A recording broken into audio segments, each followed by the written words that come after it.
حضرت ابراہیم مہمان نواز بڑے تھے، سخی بڑے تھے۔ حضرت ابراہیم علیہ السلام کے بارے میں نبی پاک صلی اللہ تعالیٰ علیہ وسلم نے فرمایا سب سے پہلے جس بندے نے کسی کی مہمان نوازی کی تھی نا وہ حضرت ابراہیم علیہ السلام ہے۔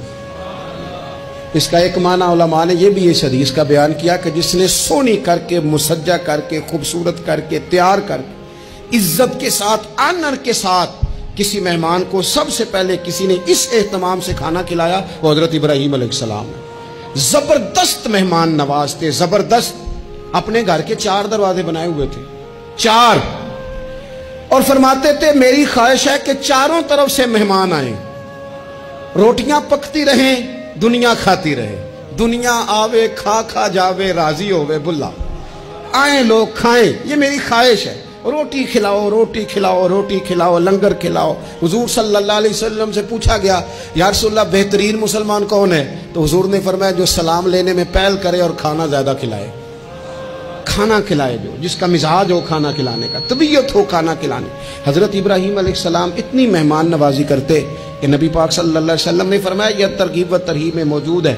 حضور علیہ السلام نے فرمایا کہ اللہ تعالیٰ نے حضرت ابراہیم علیہ السلام سے ایک دفعہ فرمایا ابراہیم یہ جو آپ کو اپنا خلیل بنایا ہے نا یہ اس لیے بنایا ہے کہ آپ کے دل مخلوق کے حق میں بڑے نرم ہیں، آپ مہمان نوازی بڑی کرتے ہیں، اور کبھی کبھی مشکل حالات ہوتے ہیں نا، ٹف حالات، ان میں بھی مہمان نوازی کرتے، ان میں بھی پانی پلاتے، کھانا کھلاتے، لوگوں کو اس دور کی ضروریات کے مطابق لوگوں کو دیکھتے۔ ہمارے نا پورا باب ہے حدیث پاک میں بخاری مسلم میں کہ بندہ ہمیشہ دل کا غنی ہوتا ہے، دلوں میں کبھی گنجائش بن جائے نا دلوں میں تو جیبوں میں بھی اللہ بنا ہی دیتا ہے۔ اپنے دلوں میں گنجائش بنائیں لوگوں کے لیے، اپنی طبیعتوں میں گنجائش، ہماری طبیعتوں میں گنجائش نہیں ہوتی۔ اللہ تعالیٰ بعض بندوں کو نواز دیتا ہے، انہیں چاہیے کہ وہ گنجائش رکھے، کشادہ کریں اپنے دل کو، سینے کو۔ حضرت ابراہیم علیہ السلام نے نا ایک دفعہ قحط ہو گیا تھا، تو مہمان تو اب آئے بیٹھے تھے، بلکہ ان دنوں میں مہمان زیادہ بڑھ جاتے ہیں، کئی دفعہ زیادہ لوگ آ جاتے ہیں۔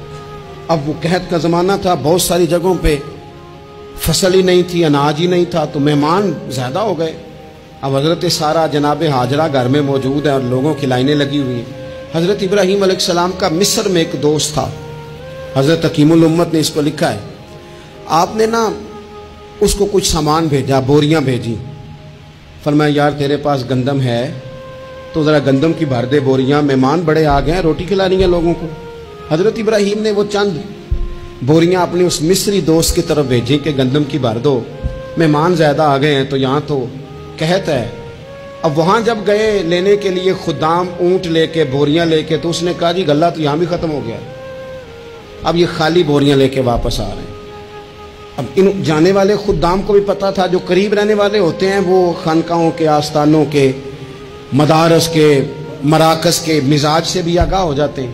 ان کو پتا تھا کہ اب مہمان تو بیٹھے ہیں بیسیوں، درجنوں، سینکڑوں، تو سب کو پتا ہے کہ بھئی گندم آ رہی ہے، مصر سے آنا ہے تو کھانا ملنا ہے۔ اب بوریاں جب خالی آئیں گی تو بڑا مسئلہ بن جائے گا، ان کے تو دل کمزور پڑ جائیں گے۔ انہوں نے کہا کہ تسلی دیتے ہیں، ان کو تسلی دیتے ہیں۔ رستے میں نا کچھ ریت بوریوں میں بھر لی تاکہ فوری طور پہ دیکھنے والے پریشان نہ ہوں، ریت بھر کے لے جاتے ہیں اور پھر جا کے آرام سے رکھ دیں گے۔ پھر حضرت ابراہیم سے گزارش کریں گے غلہ نہیں ملا، وہ ایک خوبصورت سا آواز کریں گے، لوگوں کو دلوں کو تسلی ہو جائے گی اور پھر اگلا بندوبست کر لیں۔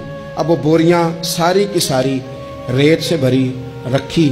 حضرت مفتی احمد یار خان صاحب رحمۃ اللہ علیہ نے لکھا ہے کہ وہ بوریاں لا کے جب لوگوں نے آتے دیکھی بوریاں تو طبیعت لوگوں کی کئی دنوں کا کھانا نہیں کھایا تھا، حشاش بشاش ہو گئی، بچے بوڑھے بیمار سبھی کے دل تسلی میں آ گئے کہ آج کھانا ملے گا۔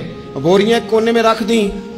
حضرت ابراہیم آرام فرما تھے کہیں یا کسی ذکر و فکر کی مصروفیت میں مشغول تھے، ظاہراً انہیں بتایا نہ گیا۔